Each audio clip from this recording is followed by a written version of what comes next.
This is Local 15 News. We're following breaking news tonight at 10 o'clock. Search efforts are underway for two teenage swimmers. Officials say they went missing tonight off the coast of Dauphin Island. Local 15 Stephen Quinn has the latest on efforts to find these swimmers.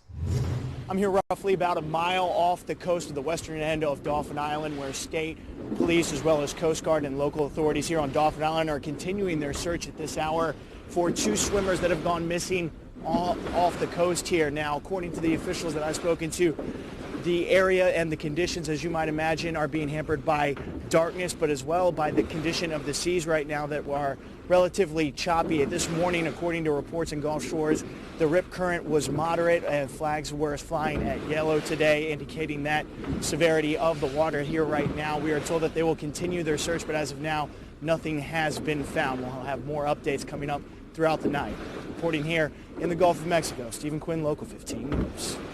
An internal investigation is underway after an off-duty Mobile police officer shot her ex-boyfriend. Police say 24-year-old Anthony Robinson showed up intoxicated at the officer's home on Victoria Place about 1 o'clock this morning and refused to leave, kicking the doors and shouting profanities. Police tell us she called 911, and while officers were en route, Robinson forced his way inside by kicking in the door. Fearing for her safety, she told him that she was armed and told him to get out of her house. When he didn't, she fired several shots at him, striking him once in the knee. Police say the officer's service pistol was not used. Robinson is now in Metro Jail, charged with domestic violence, second degree, and harassing communications. The South Carolina man shot and killed while running from a police officer will be laid to rest this weekend.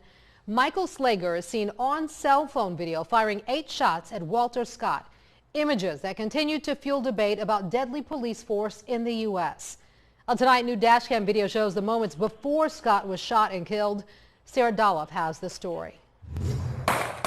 As investigators and the public continue to scrutinize cell phone video of the deadly shooting, new video has emerged showing some of what led up to the fatal confrontation. Dashcam video shows Officer Michael Slager stopping Walter Scott for a traffic violation. After Slager returns to his vehicle, Scott jumps out of his car and runs. No video exists until the cell phone recording picks up the confrontation about 100 yards away. New details are also emerging about the police officer charged with murder. Michael Slager joined the force 6 years ago. Personnel records show a complaint against him 2 years ago for improper use of force with a taser. Slager was exonerated, but the man who filed the complaint and his attorney spoke today about what they call a systematic problem within the police department. We believe that as the citizens start listening, we're going to uncover other instances of where there have been aggressive behavior. Investigators and the public continue to scrutinize cell phone video of the shooting. One big question, why does Slager appear to retrieve an object from the ground near where the shots were fired and drop it by Scott's body? The Scott family attorney believes that object was the taser Slager initially used to try to subdue Scott. He then took that back to where Mr. Scott's body was and essentially planted the taser directly beside Mr. Scott's body. Another troubling question, why are no officers seen on video performing CPR when the initial report says they did? There are questions that I have in my mind that I can't answer right now. No quick or easy answers in a case that's reignited debate over deadly police force. Michael Slager has been denied bail. His attorney says it's too early still to comment on the investigation. 2 local top cops are asking for your help to put a stop to a bill that would allow people to carry a gun without a license. Mobile County Sheriff Sam Cochran and Police Chief James Barber released a situational video promoting their cause. Senate Bill 14 says a person at least 18 years of age can carry a pistol without a license on their property, vehicle, or business. Following the scene, Sheriff Cochran and Chief Barber asked viewers to contact state representatives to stop Senate Bill 14. A team in Alabama is using what it calls a less lethal alternative to guns. The device shoots pepper spray at 405 miles per hour. It's called the JPX pepper. Proper training is a must, but officials say the device offers a real alternative to police batons, rubber bullets, or live ammunition. Officials say the impact is twice as strong as other formulas. And you have a built-in laser. There's a 23 feet shooting distance and a minimum of 5 feet shooting distance. And we stress on the 5 feet. You don't need to be any closer than 5 feet. Although nothing solid comes out of the barrel, the pepper spray comes out at 590 feet per second. Saraland police have arrested the man they say stole lawn and garden equipment from a local business. Stephen Ayer is facing 2 counts of theft of property. Police say Ayer was also in possession of other items they believe were stolen from businesses in Mobile. More charges could be pending. The Chevron Pascagoula refinery is enhancing its on-site security measures. Officials say the refinery has learned of a potential security issue. The company will not say the exact nature of the situation, but says it's limiting vehicle traffic into the refinery. The company says the safety of employees, contractors, visitors, and the community remain a top priority. A new crackdown on texting and driving goes into effect tomorrow, with state troopers taking to the streets to keep our roadways safe. The campaign is called You Drive, You Text, You Pay, and officials are working overtime to make sure that happens. Local 15's Jasmine Williams joins us now with the fines you could face once you hit the road this week. Jasmine? Well, Kim, the first time you get caught using a phone behind the wheel, you'll get fined $25, and it goes up from there. Troopers working to get tough on those texting while driving laws. It is a primary offense. Knowing the dangers of distracted driving isn't enough to deter some. So state troopers are taking action and taking to the streets this week in an effort to crack down on Alabama's texting laws, looking at those driving while on the phone. More times than not, you're stopping for the driving violation of improper lane usage, failure to maintain the lane, or something like that is what you're actually stopping them for. The nationwide campaign, You Drive, You Text, You Pay, is meant to stop those putting others in danger. Alabama state troopers are using technology in innovative ways to enforce the law. The new ways of doing things are going to be a lot of unmarked cars will be out there. You may be riding next to a police officer, never know. The crackdown is also happening in the legal system here in Mobile. For the first time in the state, a texting and driving case is heading to court. 22-year-old Jonathan Rains is charged with manslaughter in the death of Miranda Hamilton. Officials say he was using his cell phone when their cars collided. Excessive online activity and use of the phone while driving. This case is a real-life example of the dangers of distracted driving, and also one of the main reasons state troopers are moving fast to stop those texting in their tracks. Now, Alabama's texting law has been in effect since 2012. Live in the newsroom, Jasmine Williams, Local 15 News. Jasmine, thank you. Forecasters are predicting a well below average hurricane season this year. We still have a couple of months until hurricane season gets in gear. Lately, quiet hurricane predictions have become pretty common. Local 15's Kelly Foster has the breakdown for us tonight. Kelly? Hey, Kim. Well, as you mentioned, this is the lowest prediction that they've had ever.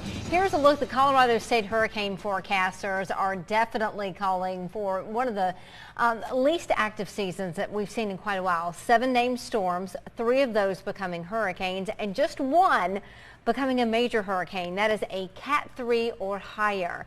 And here's a look at some of the reasons why. We are expecting an El Nino event with warmer tropical Pacific waters, which means more action in the Pacific, less action in the Atlantic due to an increase in wind shear and cooler water temperatures in the Atlantic. Here's a look at the live pinpoint Doppler, and we're looking relatively quiet. Looks like we could see some patchy fog overnight, and we are expecting our weather pattern to turn much wetter as we head on into your Friday. It's 72 right now, Mobile, 74 for Pensacola. We are going to see some storms, some of which could reach severe limits for Friday. Moderate risk of rip currents, that will continue. And we're going to talk about that rain threat that doesn't seem to ease up anytime soon. More on that later in the show.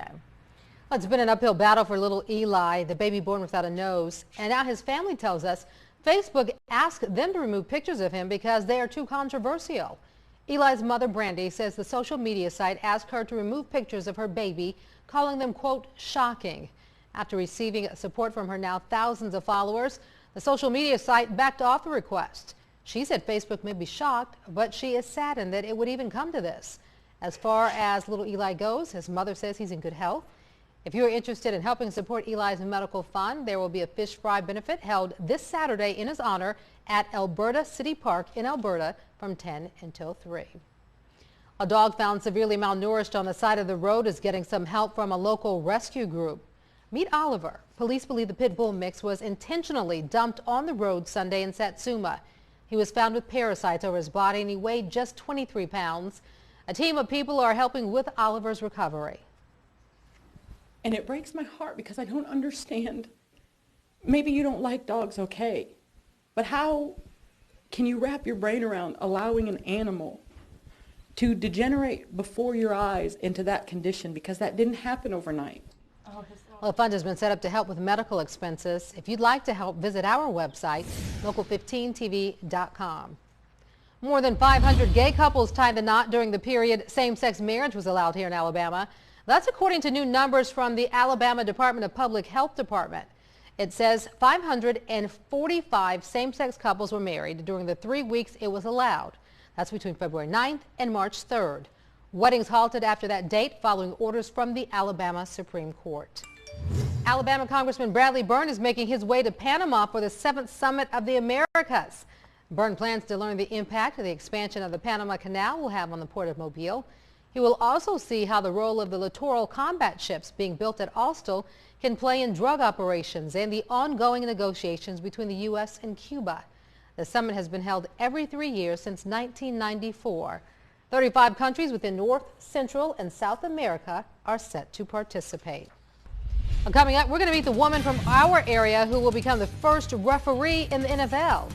And we're going to talk about some wet weather moving in for the weekend right after the break. Local 15 News is brought to you by DeanMcCrary.com, home of the warranty forever. Mary Kay Letourneau before her TV special. What did you tell your children about how you met? Nasty Tea. Tomorrow at 6:30 on Local 15. We've been thinking. A pitcher who can paint the corners is known as a Rembrandt. Who doesn't love that kind of precision? At GMC, we get that. Not everyone can deliver a 95-mile-an-hour Rembrandt. This is precision. This is GMC. Current lessees switch to GMC and lease this 2015 Terrain for around $199 per month. Welcome to the show. I've got a to-do list and 5 acres of fresh air.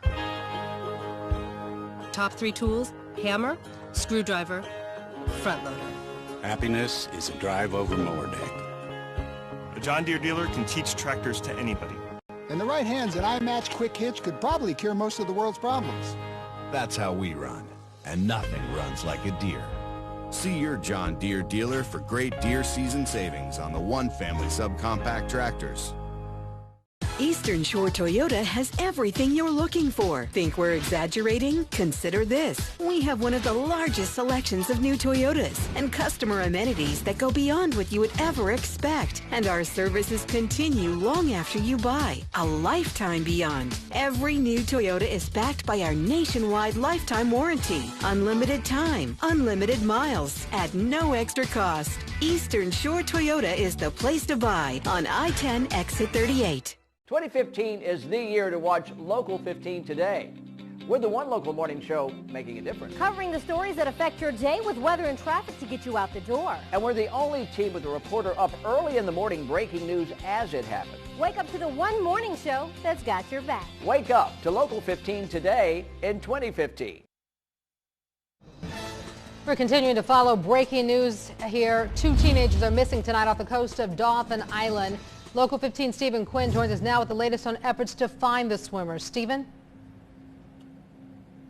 Kim, I can tell you now more than 4 hours after that initial call was made that the efforts are expected to be suspended here shortly, at least on the water for the night, and they will resume again in the morning if weather is permitting. We're also learning new details about how many people were involved in this incident. We told you that authorities have been searching for 2 swimmers. We do now know that there was a 3rd swimmer that was part of this group that was found and transported to a local hospital. Now, the extent of that swimmer's injuries, we do not yet know, but I can tell you that search very much, as I mentioned, underway for the two swimmers who were reported missing. They were supposedly on the Gulf end of the western end of the island. That is where searches were taking place on land as well as on water, as we showed you earlier in this newscast. What I can tell you, one of the reasons also that the search efforts are expected to be suspended on water is because of the conditions out there. Aside with it obviously being dark, I can tell you that the 25-foot boat we were on with state troopers had to be brought back in because of the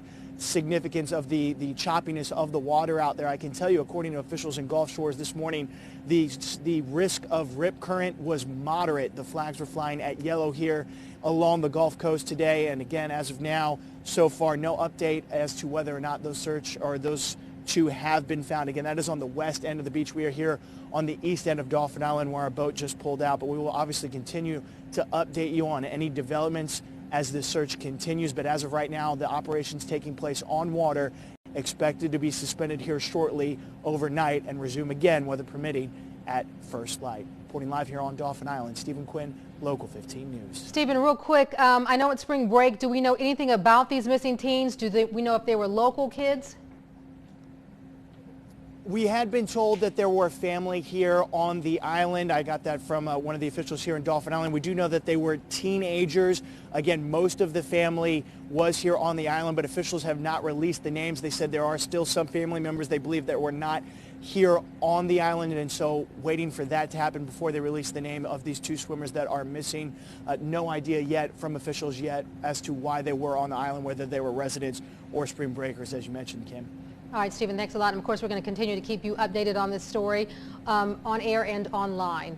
A giant tornado was caught on camera as it churned near Rochelle, Illinois. Early reports from the Ogle County Sheriff's Department as the twister caused considerable damage. There were no immediate reports of injuries.